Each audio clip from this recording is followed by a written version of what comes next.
Nintendo has definitely released amazing consoles over the years, and while they definitely have their flaws, Nintendo definitely pleases their fans with their console. And along with consoles comes the memorable controllers. Some controllers will most likely never get used again, and some controllers will forever have its legacy and hold the title as one of the best controllers of all time. So today, I'm going to be ranking all of the Nintendo home console controllers. I'm only going to rank the main controllers of the console and not controllers like the Wii Classic controller and the Wii U and Nintendo Switch Pro controllers, even though those controllers make the console gameplay better. But now, let's jump into this.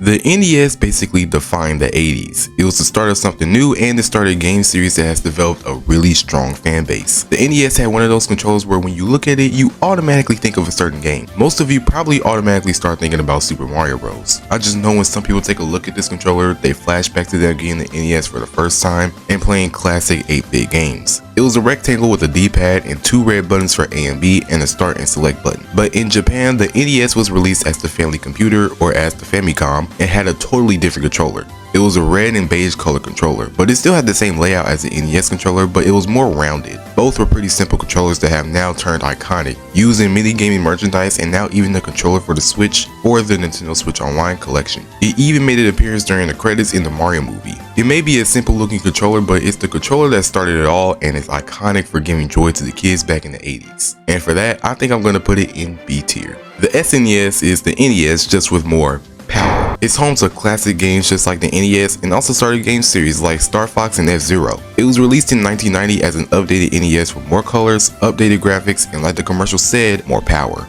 The controller was really updated too. It has round edges and looks more like a soap bar. It has the same layout as the NES controller but adds an X and a Y button, but it still has the same D-pad, a start and select button, and an A and B button. The A, B, X, and Y buttons are now light and dark purple, and it's also the first Nintendo controller to include an L and an R button. This controller had another console name in Japan as well, called the Super Famicom. The controller looked exactly the same other than the logo at the top being changed and the color of the A, B, X, and Y buttons being changed to red, yellow, blue, and green buttons. And like the NES, it's now a controller for the Switch for the Nintendo Switch Online collection. This controller is honestly better than the NES and the first Nintendo console to include an X and a Y button. I'm gonna have to put it in S tier, not only for it being updated, but I'm pretty sure it didn't hurt people's hands after a long play session like the NES controller did with its pointy corners. The N64. The first 3D Nintendo console and defined many 90s kids' childhoods. Home to classic games and games that left a legacy like Super Mario 64, the start of the Super Smash Bros. Series, Ocarina of Time, the start of the Mario Party series, and a whole bunch more. Back then, the N64 may have not been the most popular console with the PlayStation beating it, but it still held its own. And with the N64 came this weird but cool looking M-shaped controller. It had 3 grips on it and you can hold it however you want, but it really depends on the game.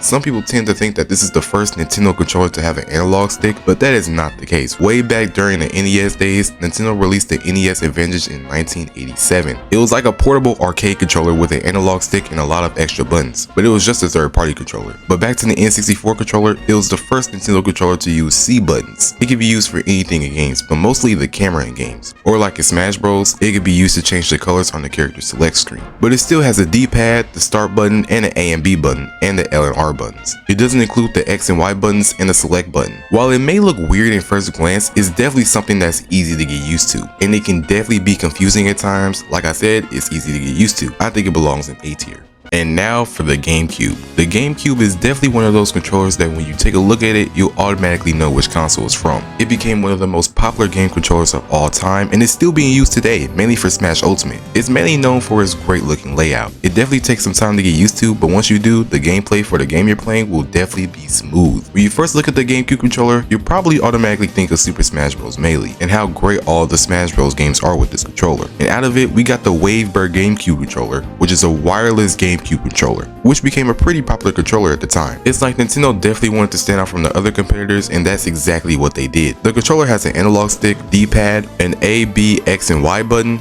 a start button, now labeled as a start/pause button, and now includes an analog stick for the C button. It also has an L and R button, and now a Z button. It's definitely one of those controllers that left a legacy and is still being used on the Switch today, mostly for Smash Ultimate, like I said. And it can be used with Super Mario 3D All-Stars from Mario Sunshine. I think it deserves to be the first controller to be in S tier. The Wii. Nintendo's first dip into motion controls. They had to include motion controls in every game some way, somehow, and it worked. The Wii was dominating sales and dominating the game wars really. Back when it was released, couldn't nobody get their hands on it. It's home to classic and amazing games like Super Mario Galaxy 1 and 2, Mario Kart Wii, Zelda Skyward Sword, Smash Bros. Brawl, New Super Mario Bros. Wii, and let's not forget the games in the Wii series. When Nintendo was developing the Wii Remote, Nintendo was going for a wand/TV remote feel, and that's exactly what they did. In the shape of a TV remote, the Wii Remote looks completely different from other game controllers you know. It's one of the first Nintendo controllers in a long time to not have an analog stick. That's because in most of the games, you just use motion controls. But if you do need an analog stick, you can just plug in a nunchuck. It has a black bar up top for the sensor bar, a power button, a D-pad, an A button, and a B button on the back, a plus and minus button, a home button, a speaker, a 1 and 2 button, and 4 lights to indicate which player you are. And at the bottom, a plug where you plug in your nunchuck and the Wii Motion Plus block. It's the first Nintendo controller for a lot of things. The first Nintendo home console controller to have a power button, a plus and minus button, even though the plus button is basically just a start button, a 1 and 2 button, and lights to indicate which player you are. Like I said, it's not your normal game controller, but it did put Nintendo in number 1 when it was released. I think it's safe to say that this controller deserves to be an S tier with the GameCube controller.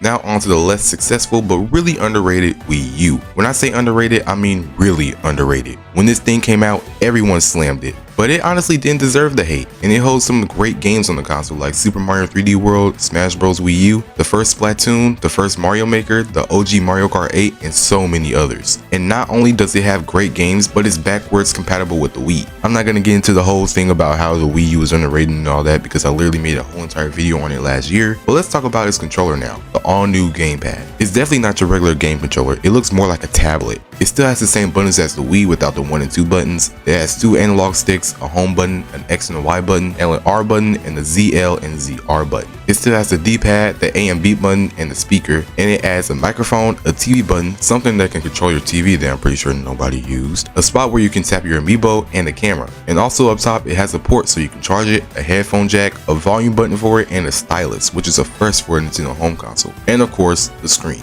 It's like the first version of the Switch. It's still a good controller that I think deserves to be in high B tier. And finally, now on to the most recent console, the Nintendo Switch. When it was first shown off, everyone, including me, was blown away at the console and hoping that it's not going to be another situation like the Wii U. The Switch is now at 6 years old and is still holding up with having the most anticipated game of the year, Tears of the Kingdom, and more very popular games released not too long ago like Splatoon 3, and upcoming games that are very anticipated like the new Super Mario Bros. Wonder, the Super Mario RPG remake, and more. The Switch's controller is called Joy-Con and is one of the first Nintendo home console controllers that can be used in a variety of ways. Handheld mode, free play, on a grip, single Joy-Con, any way you want. But let's be real, who actually uses a single Joy-Con other than games that make you play with a single Joy-Con like Super Mario Party? It also comes in so many colors, but the prices for these controllers are even higher than their $60 games, as it costs $80 to buy a new set of Joy-Cons. It can be a regular game controller with the grip or a standout controller. The left controller includes a minus button, the left analog stick, a button version of the D-pad, a screenshot button, the L button and the ZL button, and on the side a sync button and the all new SL and SR buttons on the side. The right one includes the plus button, the right analog stick, the A, B, X, and Y buttons, the home button, the R button, and the ZR button, and the SL and SR button along with the sync button.